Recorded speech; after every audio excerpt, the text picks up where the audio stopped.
Ayun yung unit ko. Ayun oh, kita mo nag-blink. Ayun na. So, abangan natin kung matutuloy yung transaction namin na mag-swap, mag-trade. At pag nangyari yon, minivan vlogs tayo sa mga susunod na panahon.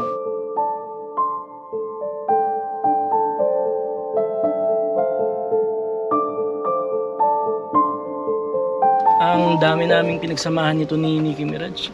Yung mga biyahe, lugar na napuntahan namin, dami na. Nung nag-decide kaming bilhin ito ng misis ko, pero 2014 model kasi ito, si Nicky. Nung binili namin siya noong 2020, sobrang ganda talaga, sobrang kinis. Unang tingin ko pa lang, alam namin na ito na yung kotse para sa amin. Hindi pa ako marunong magmaneho noon, naglakas loob lang, ganun naman yun eh. Pag gusto mo talaga, edi bili ka na. Pag-aralan mo na lang paano magmaneho. May lisensya naman na ako nun. Kaya lang bigla nag-pandemic. So yung panahon nagigil ako magmaneho. Gusto ko mag-drive. Hindi ko siya magamit dahil bawal ilabas yung sasakyan. So almost 2 years na ganun. Pinapainit ko lang siya. Pasyal lang konti, ikot-ikot. Ang pinakaunang long ride ko dito, pinakaunang biyahe ko na malayo is Bicol. Nadala ko siya sa Bicol, sa Naga. Tapos kala ko okay na yung Bicol. Kapag napag-Bicol ka na, okay na. Kaya-kaya mo na magmaneho kahit saan. Hanggang sa na-experience ko siyang dali ng Baguio na mas challenging pala. December pa yun, so ang traffic sa Baguio that time, grabe. Hindi ko na alam kung ilang beses kaming pumunta ng Tagaytay na dala-dala tong sasakyan na to. Kapag napagkasundoan namin nila Isa, ng asawa ko na pumunta ng Tagaytay, punta kami, dali namin to. Bataan, Batangas, hindi ko na maalala kung saan-saan. Sa mixing panahon na pagsasama namin ito ni Nicky Mirage, seryoso, emotion pa na to, kala ko hindi totoo.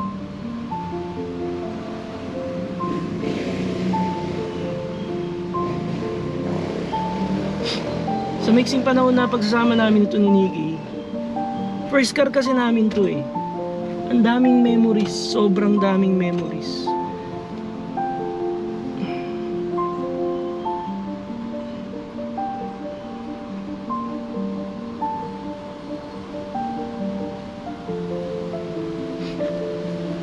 Inalagaan niya yung pamilya ko. Safe kami every time na bumabiyahe. Nagkakaroon ng mga aberya, maliliit lang naman, madaling solusyonan. Pero yung safety na binigay sa amin ng kotse na to, yun yung priceless eh.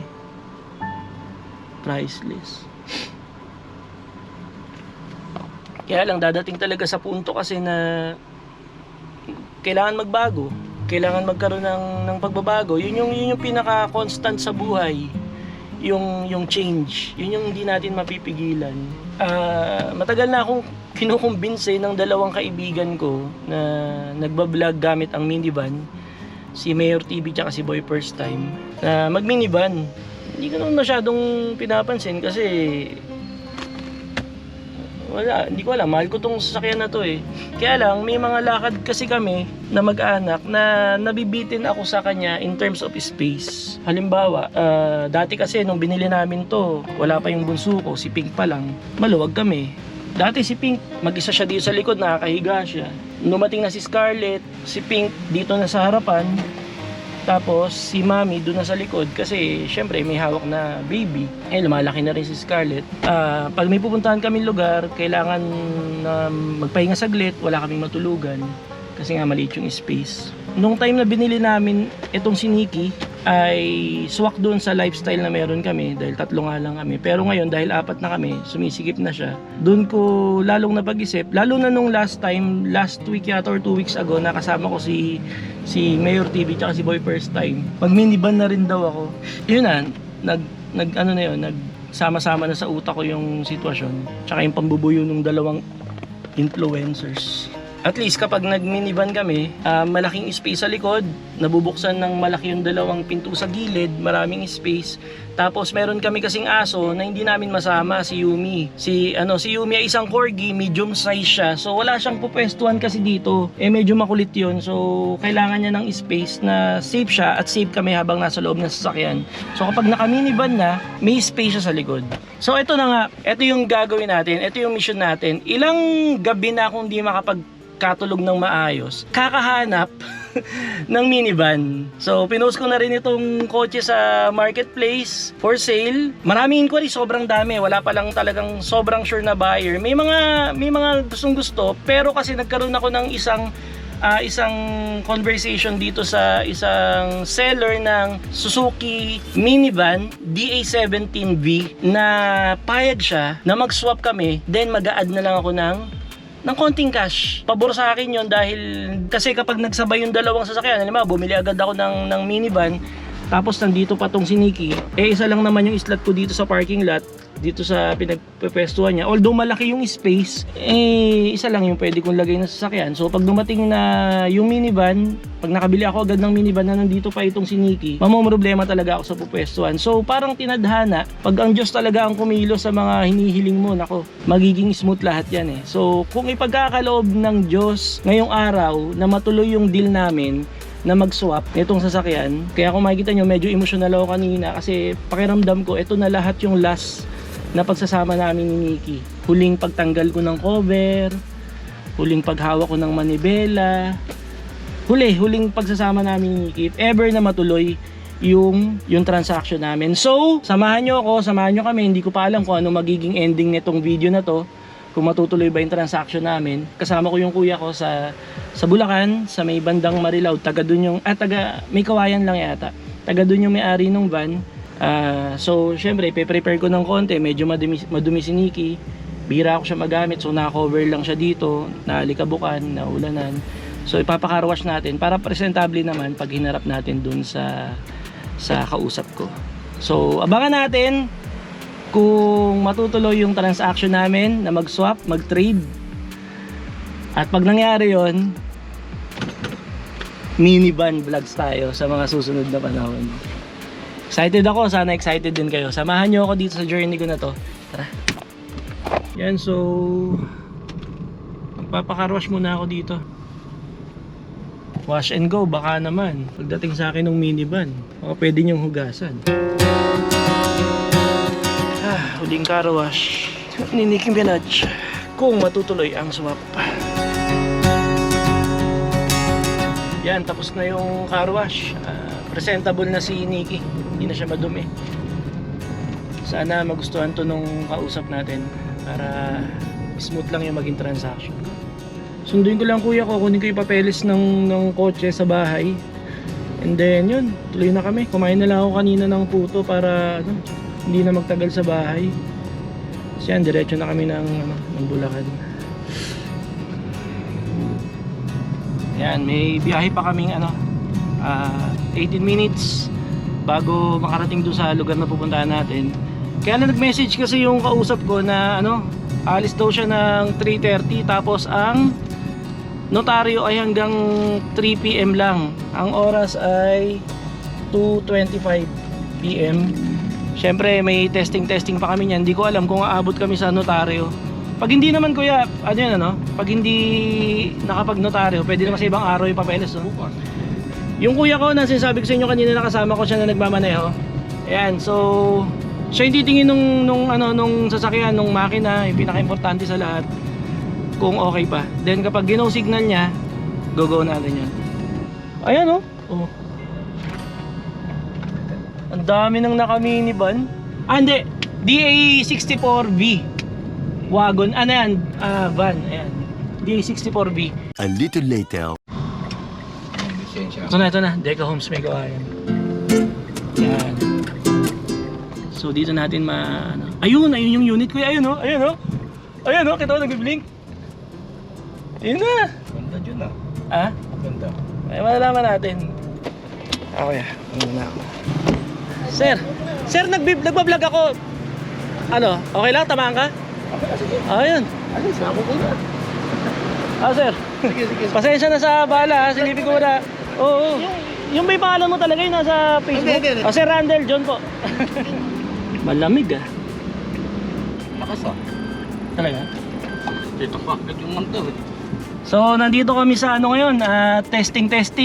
Yung testingin din nila si Nikki. Kanina, yung unang stage natin, physical appearance muna. Although may mga nakita ako ditong may mga hindi ganun kagandang parts. Syempre, ano used to Pero ang importante dito yung makina, tama ba kuya? Makina, no? Ayun pa isa niya sa kapatid niya Drive yan. Tama dito yung... Diyan yung yung diyan yung manual. manual yung Tiptronic yan Tiptronic na tawag. Yan, 1 2. Ayun hinahataw na nila si Nikki Kaya pakaramdaman mo Sige, ikaw magdi-decide nito Sa cosmetics, wala tayong masyadong arting gagawin dyan dahil use yan Pero let's see. Kamusta yung under ko? Okay? Okay ka? Silipin na lang natin yung yung engine. Nagkakamali ako. Ay, baliktad. Ninibago rin ako niyan. Malakas yun. Okay siya? Lagi ako nagkakamali sa signal light. Dahil converted kasi siya baliktad yung Wiper sa... wiper yung nakakalabit ni kuya. Hindi na to yun. Okay na? Moments later. Ano na sabi mo? Okay naman. Sa inyo, pag lumig ko, parang gumagano siya, no? Ano yun? Parang nanginginig na siya. Walang ano yun sa velocidade. Anong nanginig? Paano nanginig? Baka nanibago ka lang dahil nakamati ka kanina. Tama pala siya. Parang pala to, no? Kasi nag-ano ka nagtitimpla ka Yung papel na, dalawa yung papel nito. Nagtitimpla ka kaya nanibago ka. Ganun ako pag lumilipat ako ng Matic manual, naninibago ako Ulipid na ba to? Saan yung ano to? Papel? Akin talaga yan sir. Ay Pangalan niya talaga nandyan. Kasi iba kasi hulugan pa sa bangko. Hindi. Akin talaga yan sir. Saan yung ano dyan? Papel? Tara, papel tayo. Sama tayo. Sabahin mo na lang. Sabahin mo na lang. Sige. Ayun na, diretso na mo sa bahay. Diretso na. Hindi pa kami nagko-close deal, ginarahin na yung sasakyan. Moments later. Sir, pakiingatan na lang ho Ingat sir, salamat po. Thank you talaga. Congratulations. Talagang totoo na, nagkapirmahan na. Paalam muna tayo dito kay Nikki. May pangalan to sir Nikki. Ano pangalan? Nikki? Nikki Miraj. Nikki. Bye-bye Nikki. Bye-bye. Ayoko na i-video, nalulungkot ako. Nakakaiyak.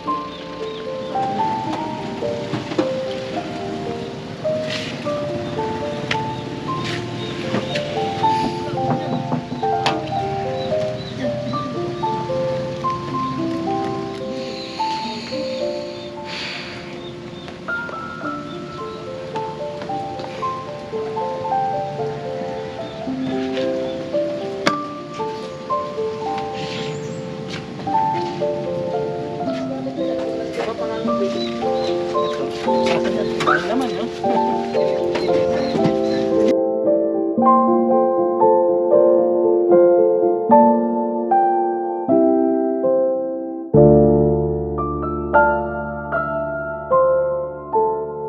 Walang naman yan.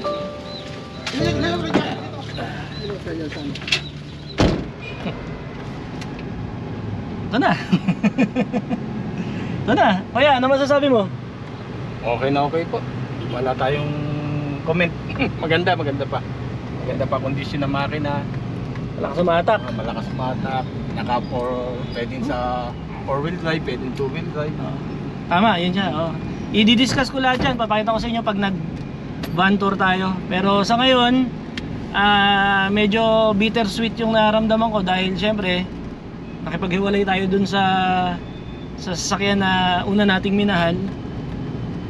Matagal na panahon, maraming memories, pero ayun na, may dumating na bago. Sabi nga, 'di ba, pag may pintong nagsara, ay mali.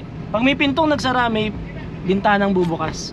Di ba yung pag may umalis, meron babalik? O yun, pag may umalis, merong papalit. So, literal na palit talaga to dahil nagpalit talaga kami ng sasakyan ni Sir Randel. Ni Lieutenant Colonel yata yung police pala si Sir. So, ayun na. Maraming salamat kung umabot ka dito sa part ng video na to. Maraming salamat.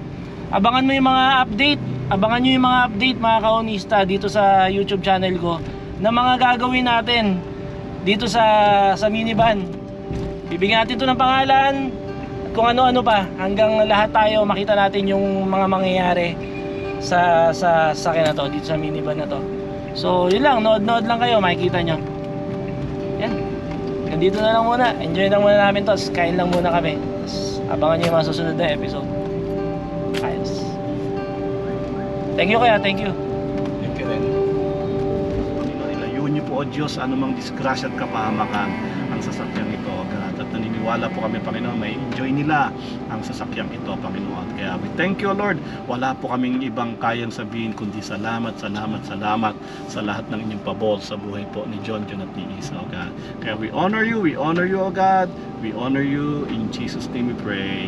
Amen. Amen. Yan. Praise God. Ganda. Ganda.